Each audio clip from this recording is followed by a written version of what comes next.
अंतर मन में ज्योति जगा लो, होगा दूर अंधेरा।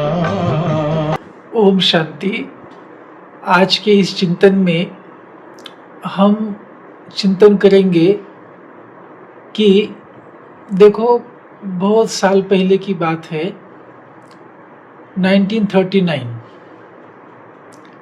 1939 में एक फिल्म आई थी धरती माता, जिसका नाम था। और उसी धरती माता फिल्म में एक गीत आता है। नायक जब देखता है फिल्म का कि कितनी अच्छी हरे भरे खेत है, कितना अच्छा निसर्ग सौंदर्य है, तो उसे उसका मन जैसे कि मोह जाता है और वो आनंदित हो उठता है। और तब उसके मुख से स्वाभाविक रीति से यह गीत निकल आता है, किसने यह खेल रचाया, किसने यह खेल रचाया और सब कुछ करके अपने आप को छिपाया।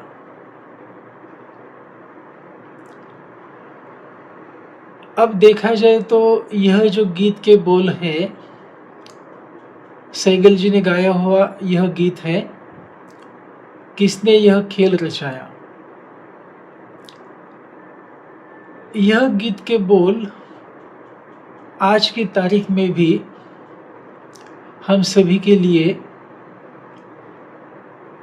लागू होते हैं, या आज भी हम सभी को यह प्रश्न उठता है स्वाभाविक रीति से कि सचमुच यह खेल जो है किसने रचाया और अपने आप को छिपाया।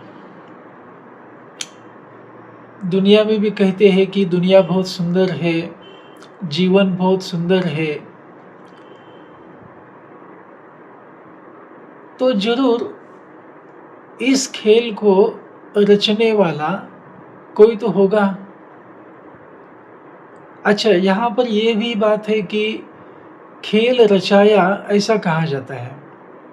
रचाया माना, इसका अर्थ थोड़ा सा हम निकालने की कोशिश करें तो यह भी हो सकता है कि जो पहले से ही खेल बना हुआ था, लेकिन अब उसको थोड़ा सा सुधारने की आवश्यकता थी। जैसे किसी बिखरे हुए सामान को या बिखरे हुए घर को हम फिर से क्या करते हैं, उसको फिर से एक सिस्टमैटिक मैनर में कहेंगे, हम एक सुचारू रूप से उसे फिर से रीअरेंज करते हैं, रीऑर्गेनाइज करते हैं, तो जैसे कि उसको फिर से रचाते हैं या रचते हैं। तो गीत में कहा जाता है कि किसने यह खेल रचाया, माना रचने वाला कोई और है, रचाने वाला कोई और है। ये भी उसमें से अर्थ थोड़ा सा हम निकाल सकते हैं। अच्छा, संसार में भी कहा जाता है कि यह तो जीवन एक खेल है, मनुष्य आत्माएं इस सृष्टि पर खेल खेलने के लिए आई है। तो खेल में तो बड़ा आनंद आता है। ऐसा कोई विरला ही होगा जो खेलना नहीं चाहता, खेल खेलने की इच्छा न होगा, ऐसा तो मुश्किल से ही मिलेगा। होंगे कुछ थोड़े बहुत, लेकिन ज़्यादातर हम यह कह सकते हैं कि खेल खेलना सबको अच्छा लगता है, क्योंकि खेल में आनंद आता है। और मनुष्य आत्मा की कहो या मनुष्य की कहो, यही एक स्वाभाविक इच्छा बनी होती है कि वह अपना जीवन आनंद से व्यतीत करे, सुख और चैन की बंसी सदा उसके जीवन में बजती रहे। जो कुछ भी वो खेल खेल रहा है, अर्थात जो कुछ भी वह कर्म कर रहा है जीवन जीते समय, या जीवन जीते जीते, जीवन व्यतीत करते करते, तो वह सब उसे जो कर्म है वह सुखदायी हो, सभी के जीवन में खुशहाली लौटाने वाले कहो या खुशहाली दिलाने वाले हो, आनंद देने वाले हो, सुखदायी जीवन में शांति प्रदान करने वाले हो, यही हर एक की इच्छा होती है।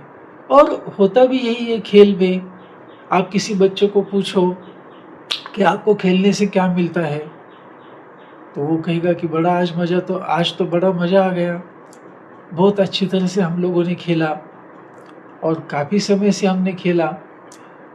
क्योंकि खेल खेलने से पोषण भी होता है, शरीर का भी पोषण होता है, ये कह सकते हैं हम कहने के लिए।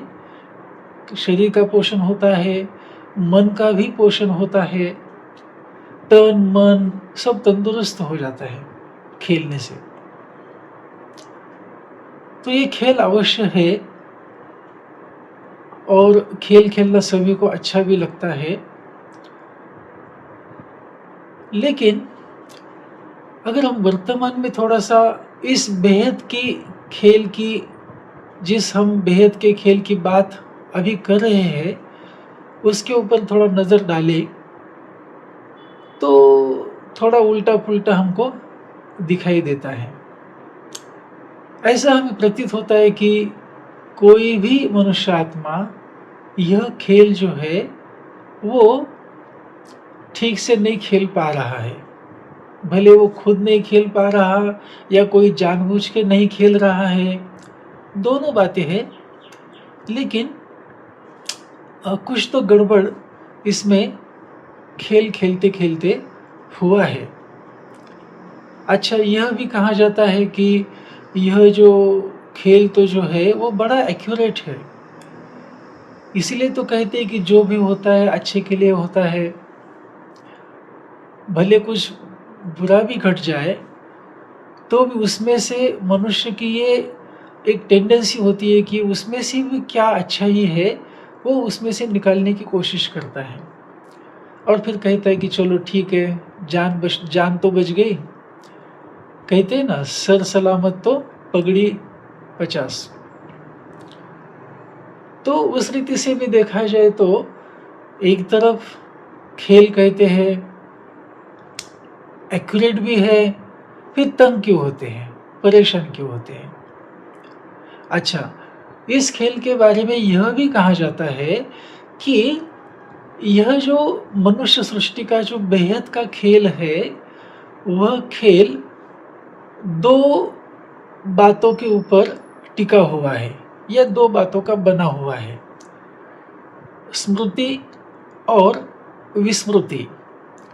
यह जो सारा खेल है वह स्मृति और विस्मृति का खेल है।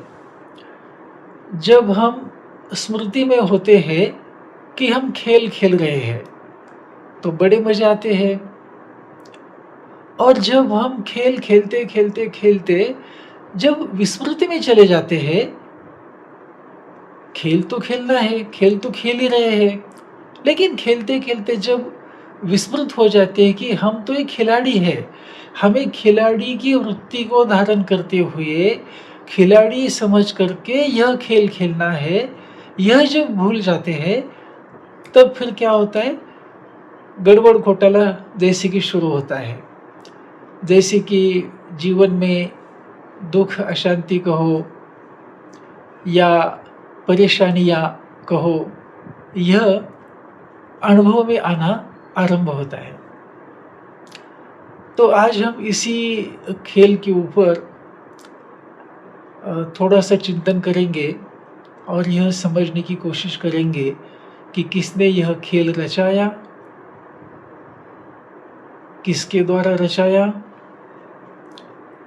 और आखिर में इस खेल का लक्ष्य क्या है।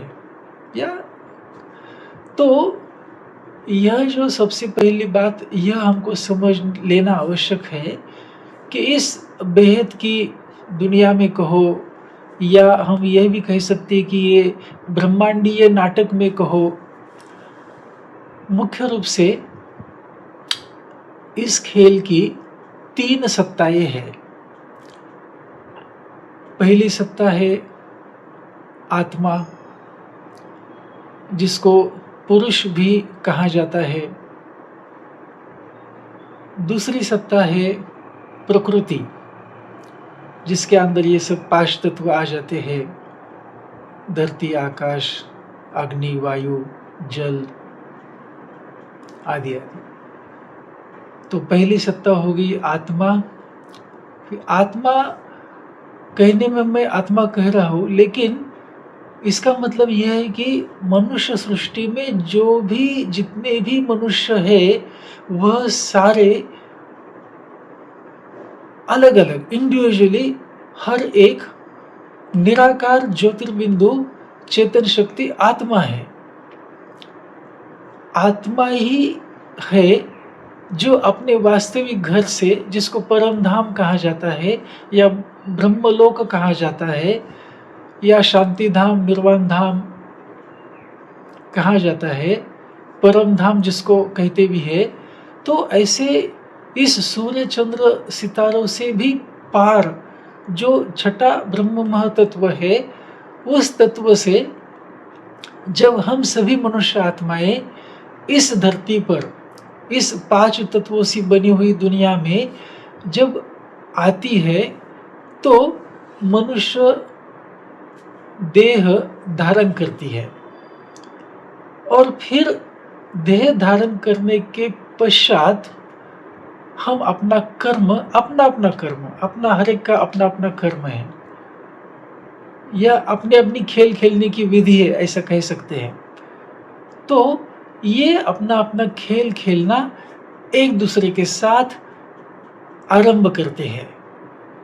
सृष्टि के आदि में जब हम यहाँ पे आते हैं तो अपनी अपनी रीति से अपने साथ जो भी अन्य मनुष्य आत्माएं हैं उनके साथ बड़े ही प्यार से, बड़े ही चाव से, बड़े ही मुदित होकर के खेल खेलते हैं, खेल खेलना आरंभ करते हैं। आपस में बड़ा ही प्यार होता है। उस समय यह चिंता नहीं होती कि हार कौन रहा है, जीत किसकी हो रही है। वैसे भी हम देखेंगे तो सच्चे खिलाड़ी जो होते हैं उसमें वो इसका कभी विचार नहीं करते कि हार और जीत। हाँ, खेलने के लिए जब खेलेंगे खिलाड़ी तो जीतने के लिए खेलेंगे, खेलते भी है, लेकिन जब वो हारते हैं समझो, तो उसमें उनको इस बात का दुख नहीं होता कि अरे मैं खेल में हार गया। क्यों? क्योंकि उसको ये पता होता है कि मैंने तो अपनी जी जान से कोशिश की है जीतने की, मैंने अपना पुरुषार्थ किया है, मैंने अपना बेस्ट पॉसिबल दिया है। तो इसीलिए हार जीत का मामला सच्चे रूप से जब हम खेलते हैं तो वो आता नहीं है। तो बिल्कुल उसी तरह से सृष्टि के आदि में जब मनुष्य आत्माएं इस धरती पर आती है तो मनुष्य का चोला कहो या मनुष्य रूपी देह धारण करते हुए अपना खेल खेलना आरंभ करती है।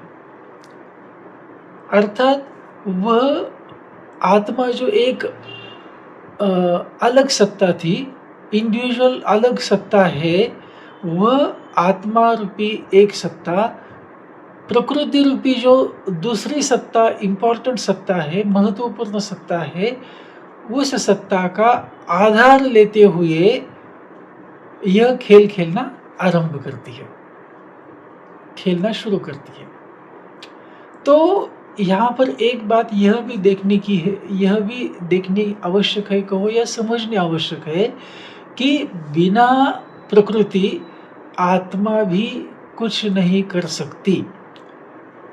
आत्मा को भी अपना कर्म करने के लिए, अपना पार्ट बजाने के लिए प्रकृति का आधार अवश्य ही लेना पड़ता है और प्रकृति के आधार से ही वह प्रेम, सुख, शांति, आनंद, पवित्रता, ज्ञान एवं शक्ति का अनुभव अपने जीवन में करती रहती है।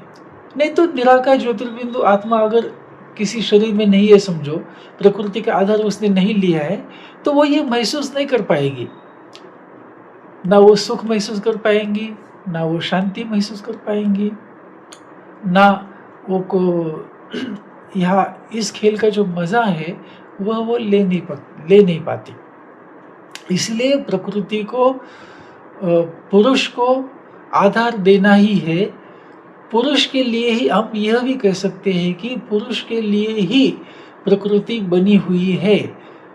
सुखदायी प्रकृति पुरुष के लिए प्रकृति है, ना कि प्रकृति के लिए पुरुष है। आज थोड़ा सा इसमें उल्टा हो चुका है। आज पुरुष जो है वो प्रकृति के इतना अधीन हो चुका है कि फिर वो समझता है कि जैसे कि मैं प्रकृति के लिए हूँ, प्रकृति उसको चला रही है। वास्तव में होना उल्टा चाहिए, पुरुष ने प्रकृति को चलाना चाहिए। हम देखते हैं ना, आज ये अनुभव भी करते हैं।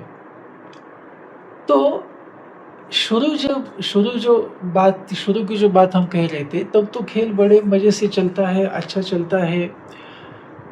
लेकिन जैसे शुरू में भी हमने कहा था इस चिंतन की शुरुआत में, तो कि ये कहा था कि खेल खेलते खेलते खेलते काफ़ी लंबे समय तक खेल खेलने के पश्चात यह विस्मृत होना भी जैसे कि स्वाभाविक है कि हम खेल खेल रहे हैं। आत्मा और प्रकृति, ये दोनों सत्ताएं एक दूसरे के साथ 2 युगों से रह रही है। सतयुग और त्रेता युग, ये 2 युगों से उनका आपसी तालमेल बना करके वो चल रही है। लेकिन धीरे, और प्रकृति चेतन नहीं है, यह बात भी यहाँ पे समझने की आवश्यकता है। प्रकृति चेतन नहीं है, पुरुष चेतन है। प्रकृति की चेतनता भासती हमें पुरुष की वजह से है। वास्तव में देखा जाए तो प्रकृति जड़ है, लेकिन जब उसमें उसको आत्मा का साथ मिलता है, पुरुष का साथ जब उसको मिलता है, तो वो चेतन भासना आरंभ होती है। और फिर धीरे धीरे जैसे मैंने कहा विस्मृति होने लगती है। तो फिर निराकार बिंदु रूप आत्मा जो है वह, उसकी विस्मृति होना शुरू होता है और प्रकृति को ही स्वयं समझना आरंभ हो जाता है। और यह समझने से प्रकृति के वश में पुरुष चला जाता है, और तब से फिर ये खेल का बिगड़ना शुरू होता है। फिर धीरे धीरे फिर भी खेल तो खेलना ही है, खेल तो चलते रहना है। तो दोपहर की शुरुआत में कहो, दोपहर की शुरुआत में तो बड़ी ही विस्मृति होना आरंभ हो जाता है। विस्मृति की वजह से फिर खेल में कम ज़्यादा उल्टा पुल्टा होना आरंभ हो जाता है। और फिर जीवन में खेल से, जिस खेल से हमको सुख मिल रहा था, प्यार मिल रहा था, जिस खेल से हमको आनंद मिल रहा था, उस आनंद से हम धीरे धीरे दूर चले जाने लगते हैं। और क्योंकि दूर चले जाने लगते हैं और आनंद सुख तो सभी को चाहिए, तो उसको ढूंढने की कोशिश करना हम आरंभ करते हैं प्रकृति में या किसी अन्य जगह में। वास्तव में देखा जाए तो आत्मा के मूल गुण ये प्रेम, सुख, शांति, आनंद, पवित्रता है, लेकिन उसको अनुभव करने के लिए भी उसको प्रकृति का आधार लेना पड़ता है। लेकिन चूंकि आत्मा को, स्वयं को ही हम भूल गए और प्रकृति को स्वयं समझने लगे, तो हम प्राकृतिक चीज़ों में ही हम इन चीज़ों को या इन गुणों को, इन अपने निजी संस्कारों को, निजी गुणों को ढूंढना आरंभ करते हैं। और यहीं पे हम ऐसा कह सकते हैं कि जो 2 सत्ता के बारे में हमने बताया, आत्मा और प्रकृति, तीसरी सत्ता जो है वह है परमात्मा, परमपिता शिव परमात्मा, जिसे ही सभी लोग, सभी मनुष्य आत्माएं, चाहे वो साधु आत्मा हो, संत आत्मा हो, पुण्यात्मा हो, पापात्मा हो, कोई भी हो, धर्मात्मा हो, सारी विश्व की आत्माएं किसी न किसी ऐसी शक्ति को या किसी न किसी ऐसी सत्ता को अवश्य मानते हैं, भले मानने का तरीका अलग हो, लेकिन मानते जरूर है कि कोई ना कोई ऐसा है जो इस सारे सृष्टि को कहो या एक खेल को चला रहा है, ये ऐसा मानते हैं। तो वो जो तीसरी सत्ता जो है परम पिता शिव परमात्मा, जिसको हम ईश्वर, अल्लाह, गॉड आदि नामों से जानते हैं और मानते हैं, तो वो उस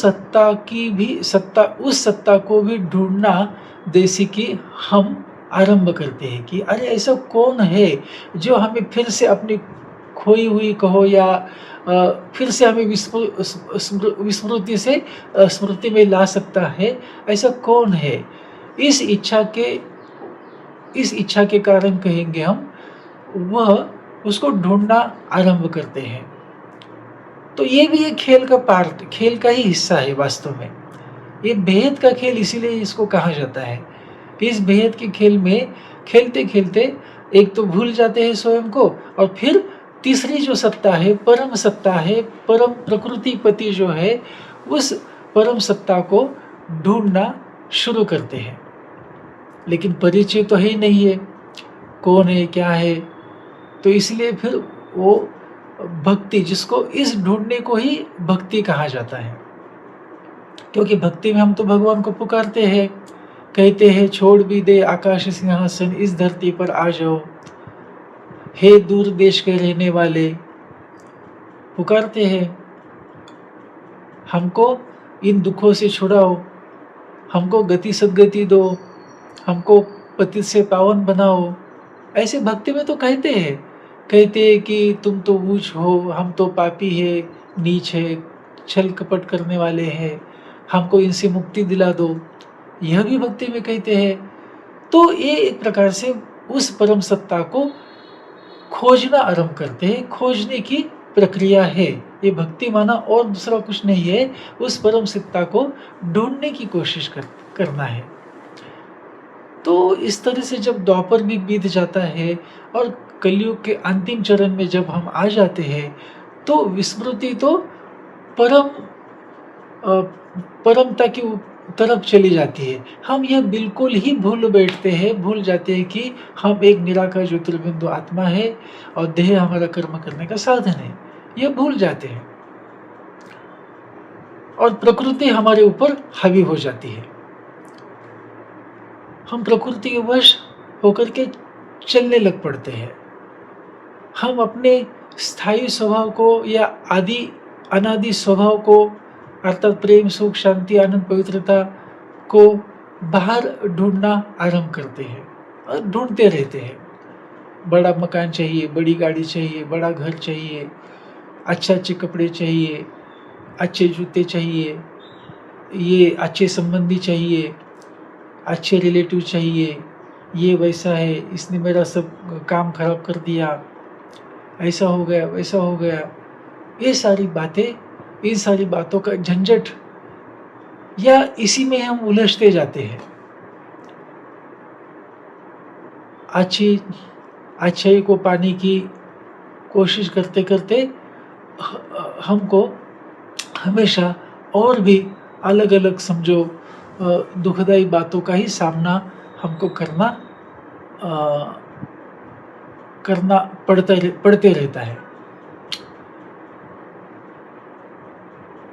तो धर्म को भी कोई मानते नहीं है। खेल के नियम पूरी रीति से हम तोड़ मरोड़ करके रख देते हैं, क्योंकि किसी भी खेल को नियम होते हैं ना। अगर वो नियम के अनुसार खेल खेला जाए तो वह खेल हमको खेलने का मजा देगा। लेकिन यह भेद के खेल के जो नियम है वो भी कोई मानता नहीं आजकल। किसी को हम कहेंगे कि अरे अच्छे कर्म करो, सत्कर्म करो, तो कोई करेगा नहीं, और बोलेगा चलो ठीक है, हमको कल किसने देखा, आज का तो हम जीवन जी ले। ये तृष्णाएं कहो, या जो विकार जो है, इसमें हमको मज़ा आने लगता है। लेकिन यह बात उदाहरण के तौर पर अगर हम ये लेंगे, तो समझो किसी को क्रोध करने के लिए कहा जाए, तो वो हमेशा के लिए तो क्रोध नहीं कर पाएगा। वो क्रोध करके एक समय ऐसा आएगा वो थक जाएगा और वो बोलेगा अभी तो मुझको शांति चाहिए, बहुत हो गया। लोभ का ही वैसा ही है, मोह का भी वैसा ही है। तो इस तरह से वशीभूत होकर के हम चलने लग पड़ते हैं। तो जैसे कि यह जो है खेलों के नियमों को तोड़ना हो गया।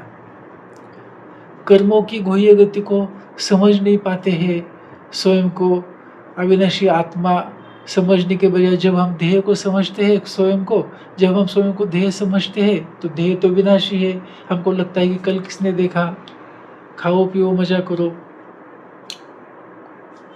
कर्मों की गुह्य गति नहीं समझ में आती है और इसलिए फिर खेल और ही बिगड़ते जाता है। तो ऐसे समय पर जब सब खेल उलट पुलट हो जाता है, बिखर जाता है,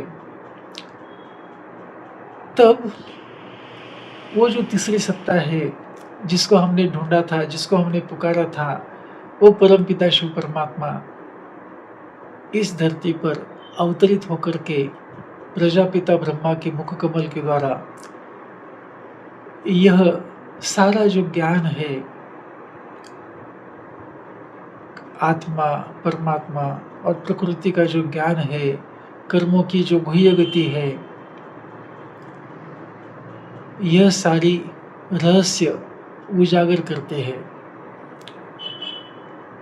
और कहते हैं कि स्वयं को आत्मा समझ करके मुझ एक परमपिता परमात्मा को याद करो, इससे ही तुम्हारे सब विकर्म विनाश होंगे, इससे ही आत्माएं अपनी ओरिजिनल या स्वाभाविक स्थिति में आएगी और इससे ही यह बना बनाया खेल या बिगड़ा हुआ खेल सुधरेगा।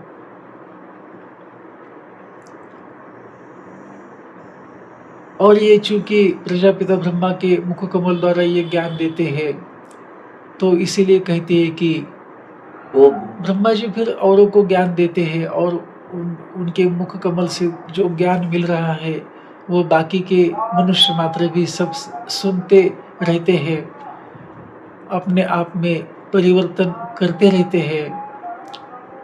और जैसे कि अव्यवस्था से सुव्यवस्था की तरफ यह हम बढ़ते जाते हैं या प्रयत्नरत होते रहते हैं। और इसीलिए कहा जाता है कि ब्रह्मा ने अपने संकल्पों से इस सृष्टि की रचना की। तो वास्तव में इस खेल को रचाया है परमपिता शिव परमात्मा ने प्रजापिता ब्रह्मा के द्वारा। चूंकि परमात्मा तो अजन्मा है, जन्म मरण से न्यारा है, निराकार ज्योतिर्बिंदु है, वो इन आंखों से, इन चक्षुओं से देखा नहीं जा सकता, लेकिन करने वाला तो वही है, दिव्य कर्तव्य करते हैं। साथ साथ प्रजापिता ब्रह्मा जो है वो भी परमात्मा की जो श्रीमत मिलती है, जो ज्ञान मिलता है, उसको अपने जीवन में धारण करते हैं, मिले हुए ज्ञान का प्रसार और प्रचार करते हैं, सभी आत्माओं को स्व परिवर्तन करने की प्रेरणा देते हैं। और यह जो बातें हैं, यह जो क्रियाएं हैं, यह एक तरह से गुप्त रीति से शुरू है। 1936-37 से लेकर के यह ईश्वरीय ज्ञान और सहज राज्यों की शिक्षाएं सभी मनुष्य आत्माओं तक पहुंचाने का कार्य प्रजापिता ब्रह्मा कुमारी ईश्वरीय विश्वविद्यालय करते आ रहा है। फिर भी और कई सारी मनुष्य आत्माओं तक यह ज्ञान मिलना है और सभी को जरूर मिलेगा। सभी को परमात्मा का परिचय अवश्य मिलने वाला है। तो ये जब पूरा खेल जब पूरा हो जाता है तो धीरे धीरे कलयुग भी खत्म होकर के फिर से नए सिरे से इस खेल की शुरुआत हो जाती है। और जब खेल की शुरुआत होती है फिर से माना बीच में हम सभी आत्माएं, सभी मनुष्य आत्माएं अपनी अपनी रीति से संपूर्ण बनकर, पावन बनकर फिर वापस परम धाम चली जाती है। और फिर परम धाम से इस सृष्टि पर फिर से यह बना बनाया खेल खेलने के लिए फिर से आती है और अपने खेल खेलते खेलते या खेल से आनंद लेना शुरू करती है। तो जैसे कि ये, और इसीलिए कहा जाता है कि सब कुछ करके अपने आप को छिपाया। परमात्मा कराने वाला तो वही है, कराने वाला, इसलिए करन करावन हार कहते हैं उनको। करन करावन हार, कराने वाला करा रहा है ऐसे कहते हैं। तो कराने वाला परमात्मा करा रहा है, लेकिन सब कुछ करते हुए भी वो स्वयं को जैसे कि छिपा लेते हैं। जिन्होंने उनको पहचाना उनके सामने भले वो प्रत्यक्ष है, लेकिन एक जनरल रीति से देखा जाए तो जैसे कि वो छिपे हुए हैं। और इसलिए कहते भी है कि परमात्मा को पहचानने वाले कोटों में कोई में भी कोई होते हैं। मैं एक साधारण मनुष्य के तन में होने के कारण मूढ़मती लोग पहचानते नहीं, यह भी कहा जाता है। तो ऐसी कई सारी बातें हैं ये खेल की, जो अभी भी समझना शुरू है। कुछ बातें समझी है, कुछ बातें समझना अभी भी बाकी है। तो यह भी एक खेल का हिस्सा है, यह भी इस खेल का।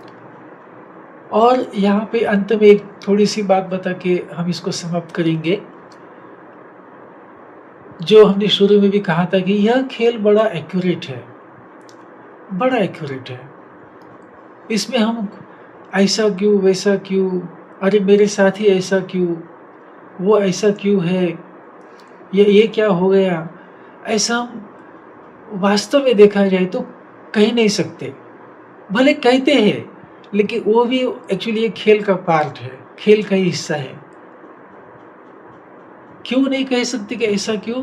क्योंकि यह खेल बड़ा ही एक्यूरेट है। अभी एक्यूरेट क्यों है?